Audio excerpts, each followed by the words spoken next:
is 8:42 on the Mike Calta Show. It's 102.5 The Bone. This band played last night. This guy did not. This is Foreigner who played. Now, Craig Gass is here with us. You went to the show? Yeah, I took a friend of mine who lives out here, Todd Latore, to go see the show. Who is the singer for Queensryche now? Todd's the singer. Oh, Queensryche. okay. Been Yeah. the singer, Great Queensryche. singer, great drummer, too. Great drummer. He's been in the band in Queensryche for 11 years. And Now, don't you think it's unfair that Queensryche is calling themselves Queensryche and Foreigner is calling themselves Foreigner? I mean, Queensryche actually has members in it besides... But Jeff Tate is pretty much, and no offense to this guy, because everybody says he's a great singer and he's all that. He's but I mean, phenomenal. they should just do their own new band.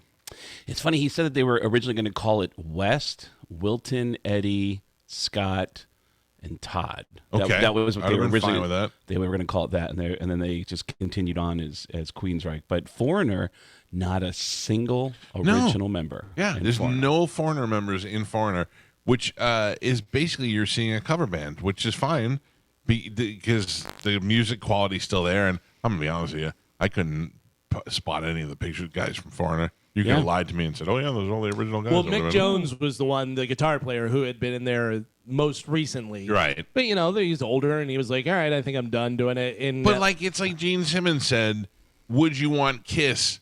Like, he's like, after we're gone, just put new guys in makeup. Well, then you're not seeing Kiss anymore. You're seeing some schlubs that are wearing makeup and pretending to be Kiss. Right. Like every fake Kiss band that's out there. Could these guys continue on as Foreigner, tribute to Foreigner or whatever? But, the singer, Kelly Hansen, he's been in with Foreigner for 30 years now, at least. And I don't want to take anything away from them. They still sound great. It's just weird. It's funny that you mentioned Kiss because Gene and Paul have said they want Kiss to continue with younger guys wearing the makeup. Yeah. Which is insane to me. If I'm a Kiss fan, I don't know, those Kiss fans are rabid, so they'll probably like it. But if you have a residency in Vegas and it's Kiss and, you're just seeing guys in makeup, how do you appreciate that, Kiss fans are very rabid. Yeah, I mean, there's times when I'll come in. I think you've probably let me do this a couple of times over the years, where instead of coming in as me, I'll come in as different celebrities for an entire couple of breaks. You or did the something. first time you were on. I think you were in for a week, and each week we had a different guest host. Yeah. Tracy Morgan one day. Well, I Gene Simmons one remember day. he was here during the Super Bowl, so it was Radio Row, where there was all the celebrities, Oh, yeah. so it made sense that all these different people were there. And everybody flipped. There's times where I'll sit in and they'll say, ladies and gentlemen, we have some special guests. We're being joined by Paul Stanley and Gene Simmons. And as Gene Simmons, I'll say, I want to meet right now. Open up the phone lines. I want to talk to the biggest Kiss fan in Tampa. And then we'll take phone calls. All right, what's your name? Hey, man, I'm Jeff from Sarasota. All right, now, Jeff, you're a fan? Yeah, I'm a huge fan. All right, I want you to estimate in your head how much money, if you had to guess, have you spent on Kiss? Oh, at least 10 grand. That's not a real fan. Hang on. And as they're hanging up, they go, I love you, Gene. Like they still will give love to that guy. I don't like Kiss. I mean, I don't love Kiss's music. I do like it. I don't love it like these people do. But Gene Simmons, I don't know. I love it. I love the fact that he's as arrogant as he is, and I hate that at the same time. Because, like I said to him, I go, Gene, if you have Kiss caskets and Kiss coffee, I'm like, you water it down. When is enough's enough? He's like, is it ever enough? Nickels and dimes. Yeah, he's like, would you stop taking money? I'm like, yeah. I don't sell T-shirts and stuff from my show. I don't want to keep robbing my fans, That's I love what I his think that they do. confidence. I mean, both of them, Paul and Gene. I've seen interviews with Paul. I mean, as a kid, I really looked up to them because they had such confidence. And I remember seeing an interview where somebody said, why is Kiss so amazing? That was an actual question at a press conference. And Paul Stanley goes, a lot of bands are envious of Kiss. I'm even envious of Kiss. I was like, oh, my God. He's envious of himself. It doesn't even... Remember the Rock Against Drugs campaign in the 80s? Oh. They had a 30-minute infomercial where Paul Stanley is not just in bed with a hot chick. Oh, I remember. He's in bed with 10 hot chicks. And Paul looks in the camera and says, if you're a girl and you have an opportunity to be with me, why would you want to ruin such a bombastic moment with drugs and alcohol? And I was like, bombastic? disgusting. That sounds like a terrible thing to happen to your genitalia. Also, I don't think I could. I mean, I'm pretty confident, but I would never overconfident and call it bombastic. I would be like, if you're ready for a mediocre time, just be honest with the girl. It's funny. Gene is consistently that guy. He's consistently Gene, and then Paul has that offstage super soft voice. Yeah, and then on stage he has these great raps that I saw him once in Las Vegas where he said, "All right, people, now listen. You know, I know this town, Las Vegas, Nevada, is known for its buffets. And I can tell you right now, I see a lot of people in the front row that I really want to eat." And then he started fixing his hair. And I go, "What are you talking about?" I saw the same show a month later in New York. I brought Steve Byrne, Jeff Ross, and Jim Norton to the Kiss show in New York. And road crew walking by, "Hey, this is my comedian friends." And I would ask everyone that walked by, I go, "Did you hear, were you listening in Vegas when Paul said he was going to eat in the front row?" And 3 different guys who worked for Kiss said, "Did you hear what he said in Omaha?" I said, "No." 3 different guys like, "You didn't hear what he said on stage in Omaha?" And I said, "No." 3 different guys said, on stage in Omaha, he said, "All right, people, now listen. You know, I know this town, Omaha, Nebraska, is known for its Angus beef. And I can tell you right now, after this show, I'm going to want to sink my teeth into some meat." And the whole entire arena went, "We knew it." "What?" And there's a long pause, and he grabbed the mic and said, "Now, wait a minute. Hold on. You know what I'm talking about. I'm talking about a thigh or a rump roast." And the crowd went, "What?" And apparently the road crews behind the stage tuning the guitars going, "What the hell's he doing?" Too late. Oh. Dude, I have a story that I've been dying to tell you. Okay. I don't know if I ever told you the backup to this story, but this is unfolding right now in real time. Okay. And it involves Adam Levine and a massive amount of penises. Okay. All right. There is a friend of mine who works for Maroon 5. Oh, I shouldn't even said that. When you had us at Adam Levine, we knew who he was. Right. But there's a buddy of mine who Gotcha. So told me he's Maroon 5's in Vegas right now doing a residency. Right. I go to hang out with my friend who works for Maroon 5, and he says, "Dude, did I tell you about what happened with the band and the guy who's a fan of yours?" And I said, "No." And he goes, "Oh my God, you got to see this." I just posted this everything I'm about to tell you. I just posted on my Instagram. Okay. Because the photo evidence is insane, absolutely insane. There's a story that I've told that I'm also not supposed to tell. Okay. Nobody's listening. So I always edit out who it's about. Right. A friend of mine who's in a heavy metal band that you could argue, without question, you name the top 5 heavy metal bands of MTV from the 80s. Okay. Top 5, and don't guess because I'm not going to answer. Yeah. Easily top 5 heavy metal bands of the 80s on MTV. That guy told me a story one night about how they still tour and they still make money.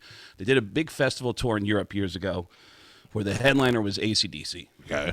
Brian Johnson, the singer of AC/DC, comes into the band's dressing room to say hello. The band is naked. Okay. They're getting ready to go on. They're putting on, they're getting ready to go out on stage and rock out. Brian Johnson apparently is a really nice guy. He's the sweetest guy ever. That's what I keep hearing from people. I never met the guy.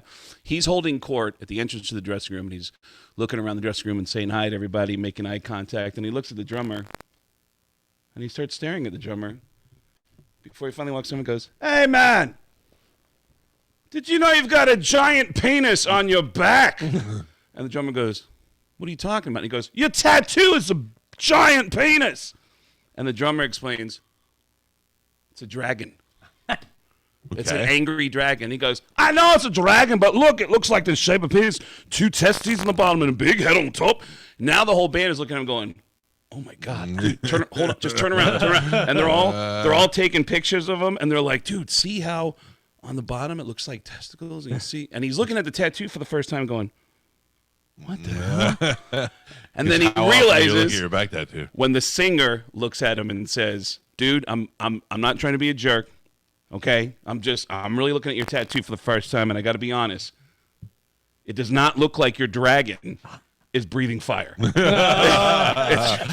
all over your back. He thinks they're messing with him, so he goes, "Shut up! Come on, it's time to go on stage. Let's go rock." And I'll put my shirt on, and then he gets, but he knows what he saw, right? And he's in front of 60,000 people thinking about this giant penis on his back.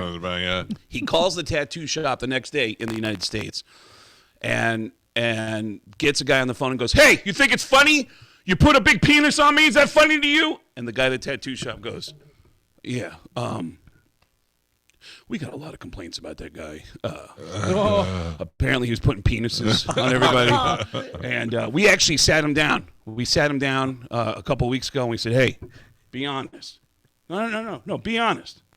Are you putting penises on people? What are you doing?" And he said, "Can I make a phone call?" And we said, "Go ahead." And he fled. He and this is my favorite line in the story. Guy left a trail of dicks everywhere. Listen, but listen. Next time you come back in, we'll cover her up. Right. No charge. All right. Just, I mean, that's a big penis you got, but we'll cover it up. No charge. So the next day, he's got another show day with his band. He hasn't seen his bandmates in 48 hours. He walks into the dressing room. He feels everybody's eyes on him when he walks in, and he goes, "I got a big penis on me, okay?" And everyone's got questions like, "Dude, I thought you were friends with that guy." He goes, "I love that guy. He was my boy, and we used to party together. I don't know why he would do that to me. I mean, he did a couple of my tattoos, but I thought we were friends." Right. Someone who was paying attention said, "A couple of your tattoos?" And he goes, "Yeah." Oh, no.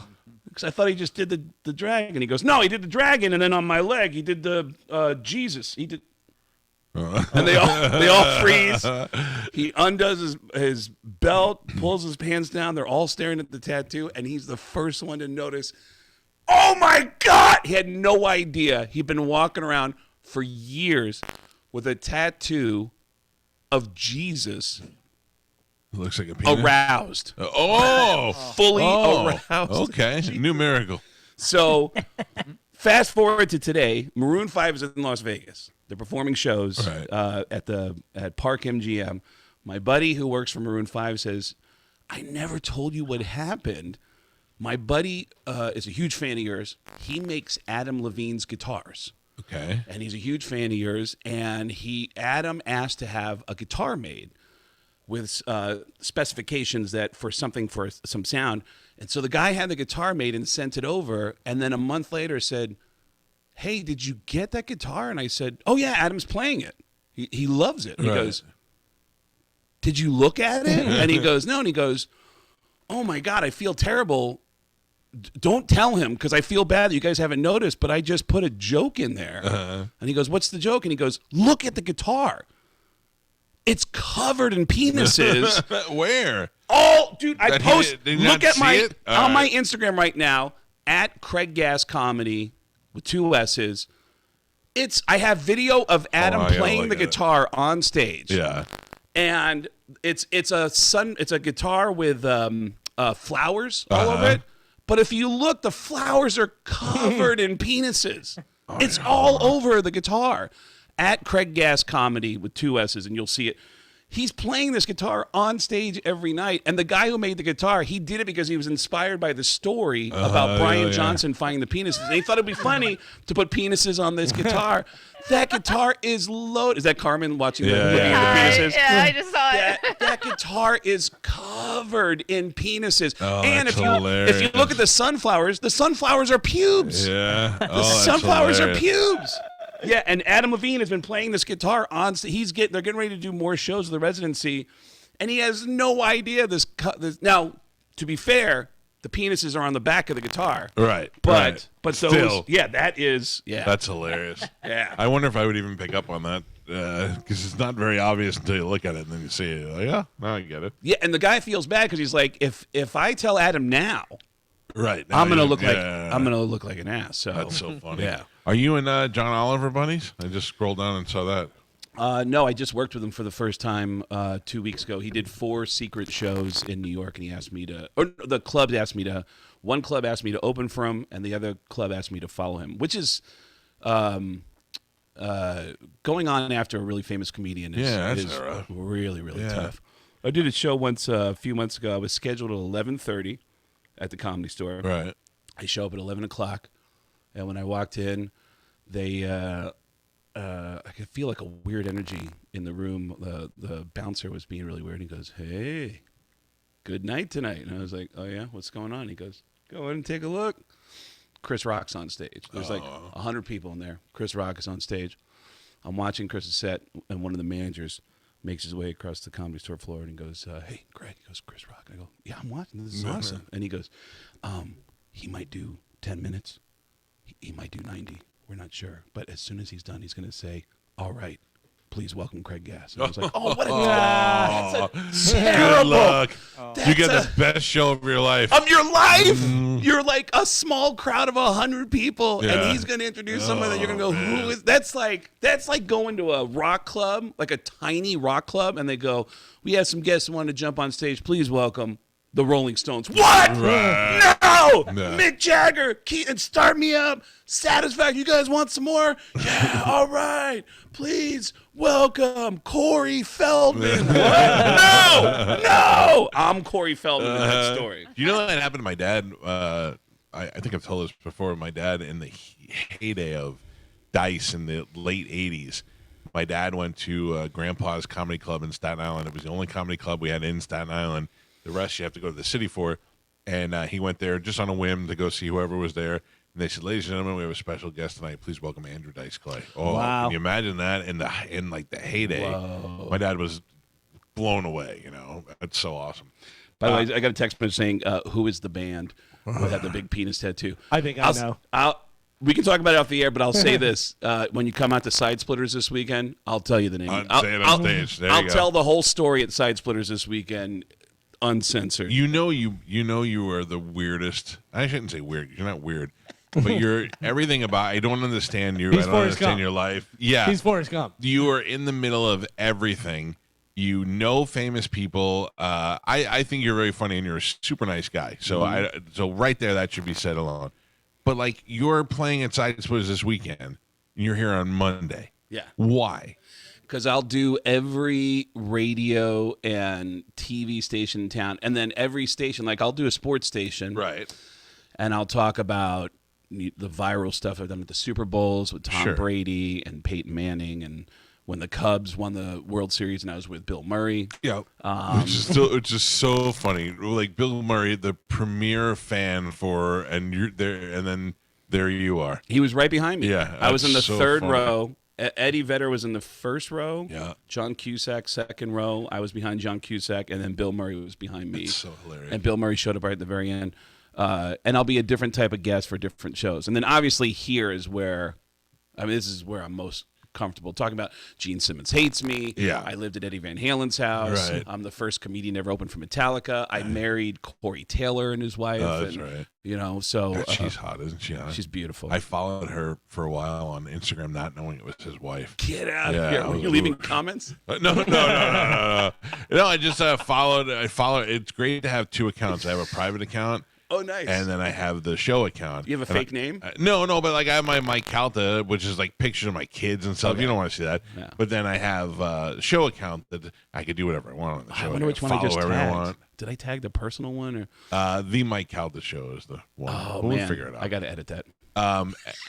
So I don't know what I was telling you, but yeah. Anyway, I followed her, and then all of a sudden I saw he was talking about it, and I was like, oh, and then I realized they were married. She was smoking on He it. did a show in Vegas last year at MGM Grand at the Grand Garden Arena, and I was with Alicia in the back of the arena, and she's got all the cherry bombs with her. So it's Right. like a ton of hot chicks, and a guy with a mop just kept walking by with a mop. Yeah. And he was like, hey, you know, and she's so nice. And she's like, hi. And he's like, what's up? And then he comes back over with a mop and he goes, you got a boyfriend? And she goes, I do. He has no idea. The guy on stage You're right, the guy that's responsible for bringing all these people here is giving the guy one a that job. she's married to. And she Yeah. goes, yeah, I do. And he goes, yeah, give you my phone number. I run the floor. Yeah, He literally- runs the literally floor. runs on the floor. He runs the floor with the mop. It was one of the most amazing, ballsiest. That is the weird thing about an attractive woman who's nice. Yeah, It makes you think like, oh, I think. you know what though? Do you think you have a chance? Is what you're saying? Yeah. I don't know. I'm pretty realistic. We were just talking about Bird off the air. I went to Bert's movie premiere for The Machine, and I have my wife and my kids sitting to my left, and I have Christy Mack, the porn star, sitting to my right. And I don't think I looked to my left one time during the entire thing. I'm just talking to her, and she was the sweetest, nicest. Like, I wish she lived here so we can hang out. But I had felt like I had no chance. You have to have a good self-awareness before You're saying sitting with your wife and kids, you had no chance with the porn star? Listen, you think that I've never been somewhere with my wife where girls like call me? No, but she was just like, she was so sweet and she was so nice, and she could have been like, all right, creep, stop talking to me. And I loved her. She was great. You've had moments where women have flirted with you in front of your wife and said, call me? Not in front, like secretly or in front of my wife, but yeah. Has there ever been a moment where your wife, after a public outing, said, what's the deal with that girl? She says to me, it's weird. We'll be in the mall and some girl will come by. Like, I'll be out in the mall. A couple of people like, hey, I like the show. And then there'll be a girl be like, oh, hey, how you doing? Good, nice to see you. And my wife will go, gross. And I go, what? And she goes, you had sex with her. I go, how do you know? And she goes, I could just tell. Is she right? Tell. Yeah. She's always right. But I mean, I'm talking about years ago, but I mean, she's always right. She could smell that kind of chick. You know what I mean? Maybe she smells the discomfort in you that you put off a different kind of like, oh, no, hey. No, I'm not that. She's not like the jealous type. So I don't really care. It doesn't bother me.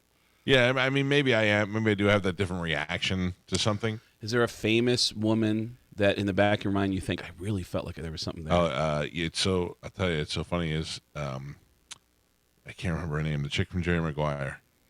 Renee Zellweger? Renee Zellweger? And can I tell you why? I met her at the MTV Movie Awards one time, and we were talking. We were literally having a conversation, and that had been the only thing she did, and it was pretty soon after that movie came out. So she was famous, but not super famous. I mean, at the time, the cast of Friends was walking around. I mean, so I honestly got the vibe from her that she wanted to keep talking, she wanted to do more. And then years later, I heard Artie Lang say the same thing on Stern. He was like, he did a movie with her, and he felt like that she was into him. And I went, she is either nice to everybody, or she does love fat Italian guys. She may have a thing for, a type.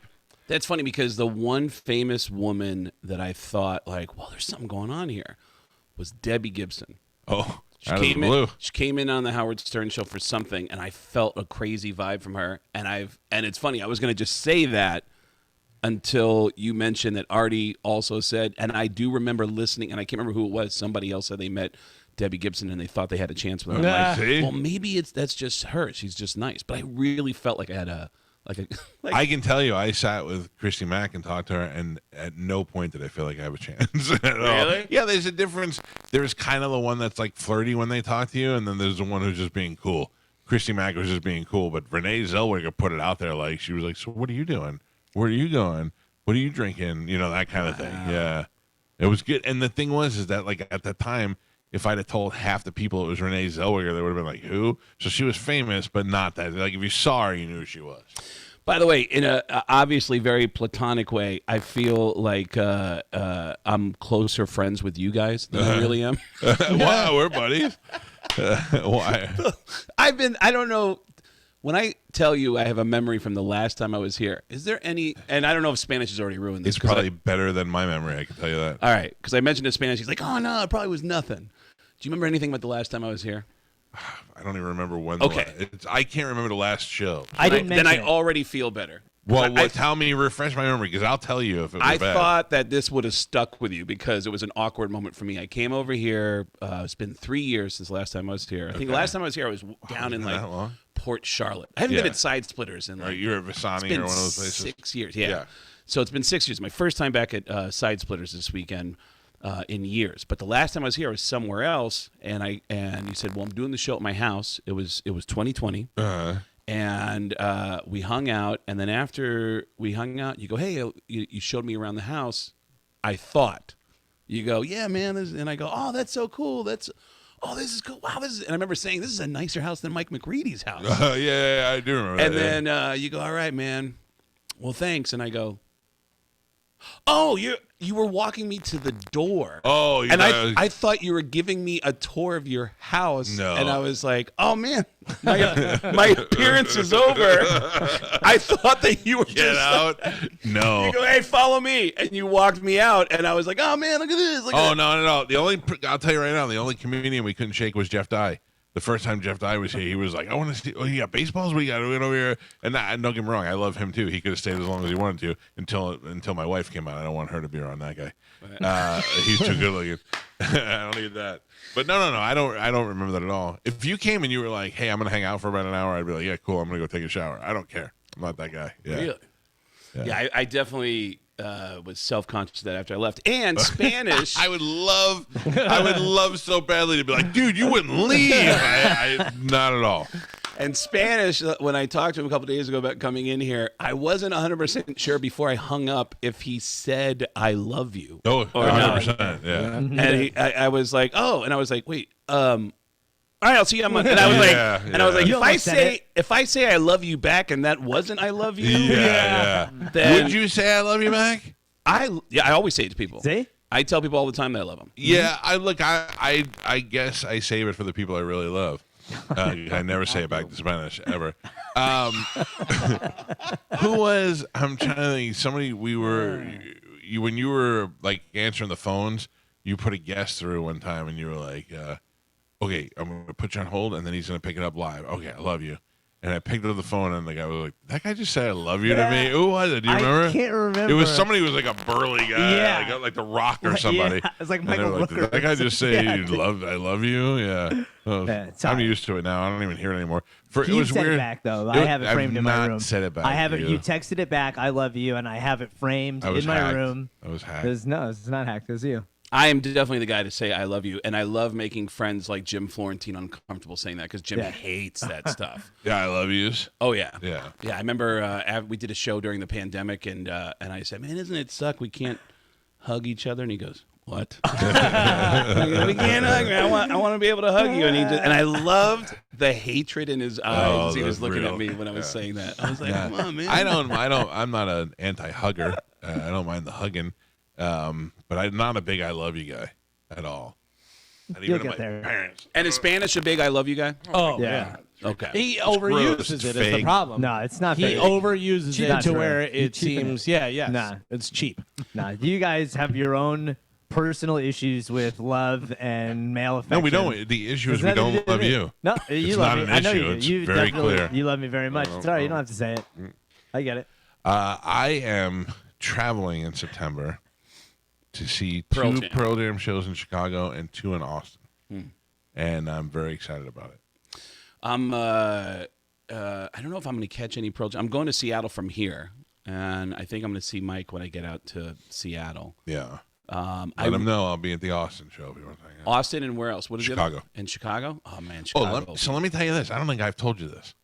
So I go up to New York to see the band at Madison Square Garden. I want to be on the floor. I pay a ridiculous amount of money to get one ticket on the floor. Okay. So I go there, and my buddy Frank, who is a fireman, he calls me up. I'm at the hotel, and he calls me up. He goes, "What are you doing?" I go, "Nothing. I'm in the hotel." He goes, Oh, you told Did I me tell you about this? this. Did I tell you the follow through? Let me tell Okay, so people go ahead. listen. Yeah. So Frankie's like, I'm coming to get you, and we're driving over to Eddie Vedder's hotel. And I went, what? And he goes, my buddy is a retired fireman, and he runs the FDNY hockey team, the Florida, the fire department hockey team. And they play a big game versus the NYPD. It's on ESPN every year. And it was a big deal. Isn't there like a lot of fights that break out? Yeah, in it? totally. Okay. So Frankie has it's 9/11 also that the show is happening on. In New York City. In New York that's right. City. So he has a jersey for Eddie, and somehow through Kelly Slater and a contact, the manager calls and says, Eddie wants to meet you. Bring him the jersey. Come on by the hotel. So we go by the hotel, and they have already left for practice, but they left a message to leave the jersey there. He wanted to wear it that night. We're like, all right, cool. Sucks that we didn't get to meet him, but totally cool. You go to the show. The show ends. No jersey. No mention of FDNY hockey. No nothing. Disappointing, but whatever. You expect, he's a major rock star in Madison Square Garden. I fly back the next day. I come here. Frankie calls me at about 11 o'clock in the morning, and he says, "You're not going to believe this." I said, "What?" He goes, "Pearl Jam's manager just called. He said he forgot to bring the jersey to give it to Eddie, and he feels awful. Eddie is pissed off. So what they would like to do is have him and a guest come to the Philadelphia show the next night, which was that night, and bring the jersey, and Eddie's going to wear it on the stage there." So I'm ready to get on a plane and fly to Philadelphia, but Frankie's like, "I'm bringing my daughter," and I was like, "Oh, he can't beat that." So he and his daughter drove down to Philadelphia, go to the show, go backstage, meet Eddie. Eddie takes pictures, takes a jersey, does the whole thing. Then, during the show, takes an encore break, comes out wearing the jersey. Oh, my God. Talks about how he forgot to wear it the night before, brings Frankie up on stage. I was like, "You've got to be kidding me." No. And thanks him, and thanks to the fire department, and everybody cheers. And I was like, "You've got to be kidding me." So, I mean, great for Frankie. That's one of the coolest things ever.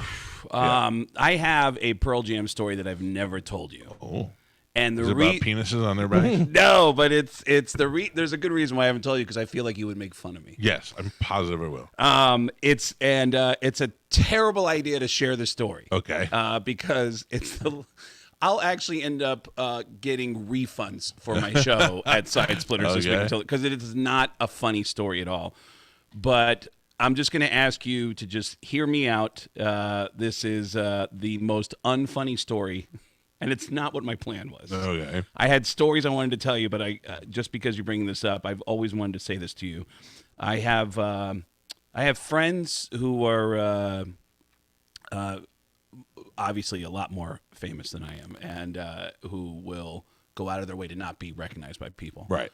I am the opposite. I don't know how you feel when people recognize you. I love everybody. I get excited. It's like I will talk to people until they get to the point where they finally are like, "Jesus, this guy don't shut up." Yeah. And they go, "We're gonna leave." And I'm like, "Where are you going?" "Oh, come on, you're my fan." And I want. So I have a moment like that I'm a huge Seahawks fan. I'm at a Seahawks bar in Las Vegas before I moved there, and this woman comes up and says, "I'm sorry to bother you, but my husband is your biggest fan." And I go, "Where's he at? What's his name?" And she goes, "He's over there." And I go, "Let's go say hi." And she goes, "Hey, Bob, this is great." And I go, "What's up, Bob?" And I end up hanging out with him. He's a sweetheart. He's one of the nicest people I've ever met. He's morbidly obese. He's a special ed teacher. He's got his teenage kids with him at this restaurant/bar. And the teenage kids love him, which I thought, well, that's weird. Right. You never see teenager kids like their parents. And he's got this incredible story about all these health problems he's been having because he's morbidly obese. At one point, he was in a coma for a week, I think, or a couple weeks. And he tells me this insane story. He goes, "Oh, yeah, tell him the story about the music." And the wife says, "Oh, yeah, while Bob was in a coma, I would come in and play his favorite band on a boombox." And he had a physical reaction in the coma. He had tears coming in his face while he was in a coma. And that was Insane Clown Posse. And I said, "Who's your favorite band?" He goes, "Pearl Jam." And I go, "Pearl Jam's your favorite band?" And he goes, "Yeah." And I go, "Do you know I'm friends with one of the guys in Pearl Jam?" He goes, "Oh, dude, you get to do a lot of crazy stuff, man." And I felt really guilty that there's no good reason to like fall into weird stuff. It's just weird stuff just happens. And I did. So I just I exchanged phone numbers with the guy. Every time I go to Vegas, I call up Bob. I take him out to dinner. And he's so nice. I'm just concerned about his health. So I keep asking. So you keep getting him fatter by taking him to dinner. Good point. "Hey, Bob, meet me at the gym." Good point. Well, that's funny because at dinner, I would ask, like, you know, "What's going on with your health?" And like, do you walk at all? And he goes, "Oh, my doctor says I should, but it's hard because I'm literally physically picking children up all day, and I'm just beat when I get home. I just need to sleep." And I said, "But like 20 minutes, you can't." And it gets to a point where even his wife is like, "Bob's really tired." And I go, "But he can't walk 20 minutes." Like, I go, "Dude, how about this? I'll give you a call when I get home. Let's go for a walk every day. I'll give you a call and we'll walk for 20 minutes, which is what we did for the next. You and Bob. From different cities, walking from together. different cities, different parts of the world. That's dedicated. It started out as 20 minutes, up to 30. Then we started walking 60 minutes a day. Wow. Every day, and his health problems started changing. And at that point, I run into McReady in Minneapolis. I'm doing a show in Minneapolis. Mike comes to my show, and then the next day, Mike's got a show in a much bigger room. And I go see Pearl Jam, and they do a sound check during the day. And I tell Mike about my buddy. I go, did I ever tell you about do you know that I have a walking buddy? He goes, that was his reaction. You have a walking. I go, it's as heterosexual as it's long distance walking. It's buddy. a long distance buddy of mine who I walk with every day. You got to hear this though. This guy he's morbidly obese. He's got all these health problems. And while he was in a coma, his wife played your music, and he had a physical reaction. He had tears streaming down his face while he was in a coma, listening to your music. I would never ask this for anybody else. Right. But the next time you perform in Vegas, is it okay if I send him to the show to meet you? And he said, of course. And he started making jokes, and he's like, maybe the band will take him for a walk around the building. And he goes, yeah. Whenever we come to Vegas, we'll hook it up. I'm going to play this next song. You run until it's over. Well, 6 months later, his Bob's wife calls me. She says, hey, where are you at? I just got off a plane from a flight from Green Bay. And she said, I have some bad news. Bob had another medical incident. He's got, it was 48 hours or 72 hours to live. He had become septic. And she said, so I just wanted to let you know. And I didn't know how to react to that except to just get in my car and just drive. I was living in L.A. Right. I'm going to drive to Vegas to go be with Bob. Yeah. And I'm driving up to Vegas when it dawns on me. You should have walked. I never got that chance. I knew you were going to make fun of me in this whole story. I never got the chance to turn Bob on to that experience of meeting his favorite band. And it was a secret that I had. Like we would talk about Pearl Jam almost every day, and he'd say, dude, you see Pearl Jam's going on tour? And I go, oh, Bob, those tickets. You're not going to get them. Yeah. I was just building up this story just so I could blow his mind. Right. So I start texting McReady, and I said, hey, man, I don't know if you remember, I told you I had a walking buddy. You said you would meet him. He's not going to get the chance because I just found out he's got 48 hours, 72 hours to live. I'm driving to Vegas right now to be with him. But I want to tell you what he would have said to you because he talked about you every day. And now I'm writing a fan letter to my friend Mike. From your walking buddy's perspective. From my walking buddy's perspective, because I thought it was important that Mike hears what Bob wanted to say. Right, okay. And then Mike texted me back and said, what's his name? And I said, it's Bob. It's Bob Miles. Mm-hmm. And then an hour goes by. How ironic. His name is Miles. Miles. I knew you were going to make fun of this the whole way. And I'm about an hour outside of Los Angeles when Mike texted me a video. And this is the video. Hey, Bob Miles, it's Mike Grady. I got a message from my dear friend Craig Gass. And I want to send you something I'm writing for you right now. So hopefully this helps you in your journey. He wrote music for Bob. To die to.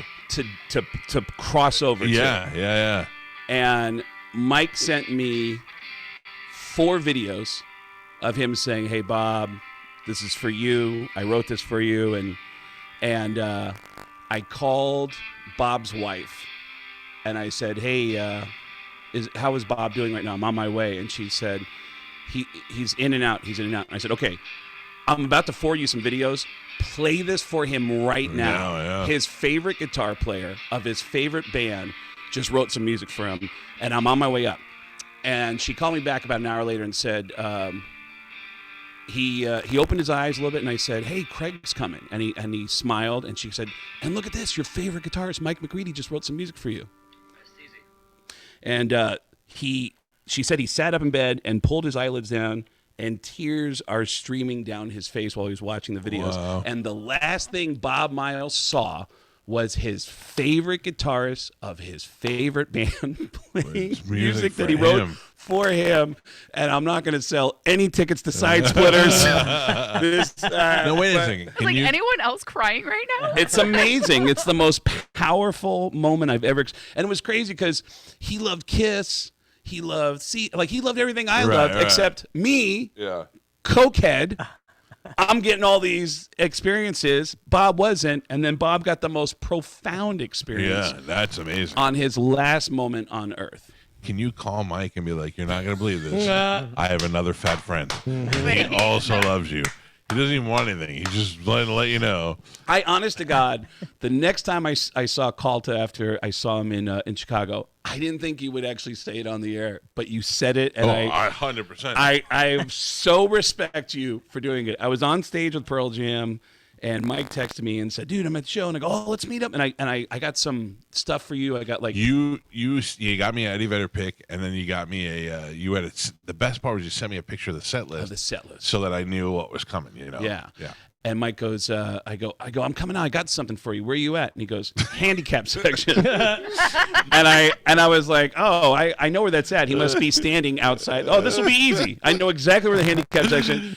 But he's not standing outside the handicap section. He's in the handicap section in a wheelchair. Yeah. Well, there was we had tickets to 2 nights, and the first night was floor general admission.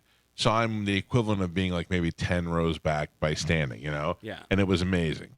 Then the second night, I have seats. Well, you can't go from just being on the floor 10 rows away and now go and sit in home plate. It just didn't make sense. Yeah. So my buddy Pete's like, I got this. So I come back to the hotel, and he goes, good news and bad news. I go, what? He goes, we're on the floor, and we're right by the stage. And I go, okay, what's the bad news? I go, how expensive? He goes, no, it wasn't that expensive. We're in the handicap section. And I looked at him, and I go, come on. And he goes, dude, we're there. And I go, what do you have to tell them?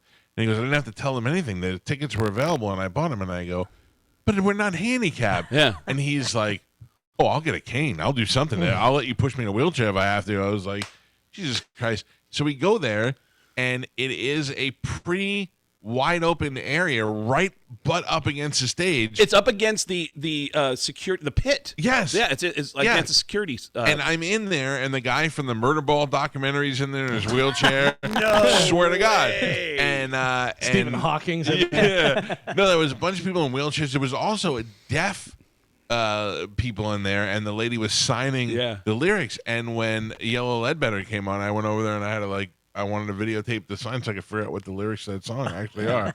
Box or a bag. So, and I couldn't, and so I was very conscious about blocking people. I wanted to make sure they all had the best positions and all that.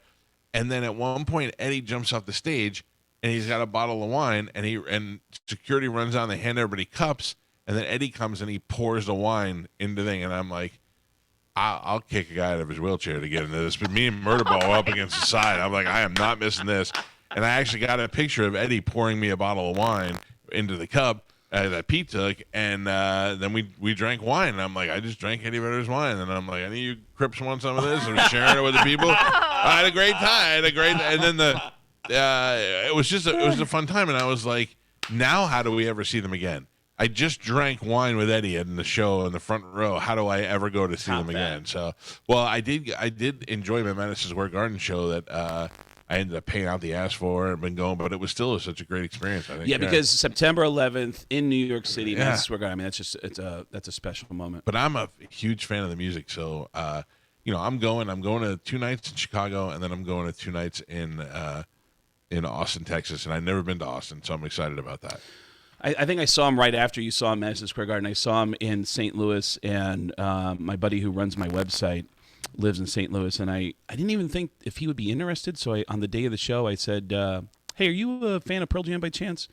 And he goes, that's my favorite band in the world. And I go, is it really? And he goes, yeah. And I go, you want to? Do I have a surprise for you? I go, do you want to see him tonight? And he goes, can you get us in? And I go, I can get us in. I go, but you got to get there early. Yeah. I go, you got to get there really early. And he goes, oh, okay. And I was like, you need to be there early.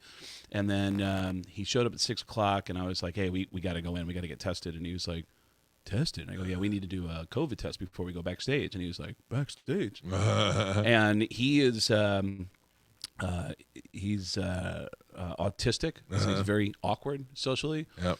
I know a bunch of those people. And are you staring at somebody in this room? Right at me. Oh my God. You're looking right in my eyes. I actually sat with him at the last show I went to. And we ended up sitting down, me and my buddy Craig, who does the website, sitting down with McCready and we were talking when somebody walked in and said, "Mike, Ed's adding 4 songs that you guys haven't played yet. So you got Stone's in there rehearsing some songs." He goes, "Oh, okay, all right, I better go." He goes, "We got 30 minutes before I got to get on stage. Let me go practice." I'm like, "All right," and we kept talking and laughing. And he goes, "All right, I gotta go.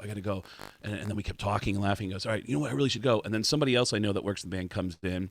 And we're talking, and I see Mike go, "Hey, I got to leave. It was really nice to meet you." And my buddy Craig goes, "Before you leave, I just want to tell you that your music changed my life." And Mike sat back down. Oh, really? And listened to him for 5 minutes. And I was like, "What? Yeah, I mean, he's just a better human being." Yeah.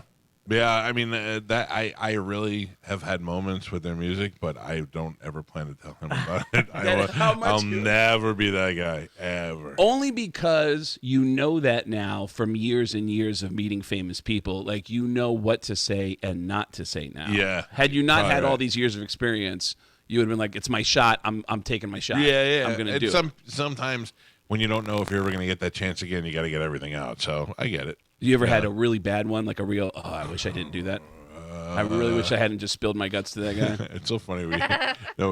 Is Carmen thinking of the same? No, we talked about Creed this morning. Yeah. When Creed was in their heyday, I mean, I was talking to Mark Tremonti and the guitar player, and they have a song called "One," and it was about racial harmony, you know.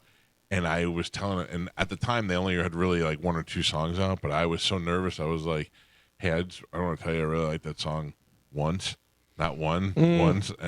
And he goes, "Yeah, once. It's a good one." And I go, "Yeah." And I go, I said it wrong, and now he's saying it wrong back to me to mock me, and I don't know how to get out of this. I don't know what to say. And I was like, because it's not, if you think it's called Once. But as I was about to say "One," I was like, "Wait, that's Metallica song. So theirs must be Once." And I just got all nervous and said the wrong thing. And then he said it back to me, and I walked away embarrassed. But I went, one day I will tell that story on the air to him. You know what I mean? And did you? Be funny. No, I never. We've had him on the show before, but I'll get there one day when I have a sit down with him. Does he? I know that Bert says when he was in a band with Mark Tremonti that Mark Tremonti would never acknowledge it. Yes. And then Mark came on the show and said, "I've never heard." Right? He said to me, not only was I not in a band, but I've never met anyone named Bert in my life. He goes, "That's a name you remember." And he's like, "And I've never met anybody named Bert in my whole life." And then off the air, does he say, "I'm just"? No. This was He's backstage serious. at a Slash show. I went to go see him in Orlando. He was there backstage at Slash, and I go, "I got to ask you a question. I got this buddy Bert. He's a comedian. This is years ago." And he is like, "Okay." I go, "He swears that he was in a band with you at FSU." And he's like, "Really?" He goes, "What's his name?" And I go, "Bert." And he goes, I go, "Not in the band?" He goes, "Not in the band. I don't think I've ever met anybody in my life named Bert." So he goes, "It's kind of a name you remember." And I was like, "Yeah, I believe you. I believe you're into the story and not Bert's." That's amazing. Yeah. So no one that you really like fawned over that you embarrassed yourself with. What about the letter? You wrote a letter? You wrote a fan letter? Yeah, that was good, Carmen. I forgot about that. I wrote a fan letter and had to sit on that story for years until he was on the show. I wrote a fan letter to Richie Sambora and put it in his mailbox at his house, and never said a word about it until we had him on the air, and I told him live on the air. Before you even tell him, do you already look back and realize how creepy that was to actually go to his house? I think it was a week later where I was like, I can't. Well, the situation of how I got to his house was not so. Richie. Your long hair feels so nice between my fingers. His father came in and bought him a birthday cake for his birthday at my Uncle John's bakery. And my Uncle John called me up and goes, "Do you know this guy?" And I go, "Yeah." And he goes, "I got to make this cake for him, but I don't know anything about him." And so I sent him a couple of pictures. The address. Well, I sent him a couple of pictures of his guitars and stuff. So he made it like his guitars.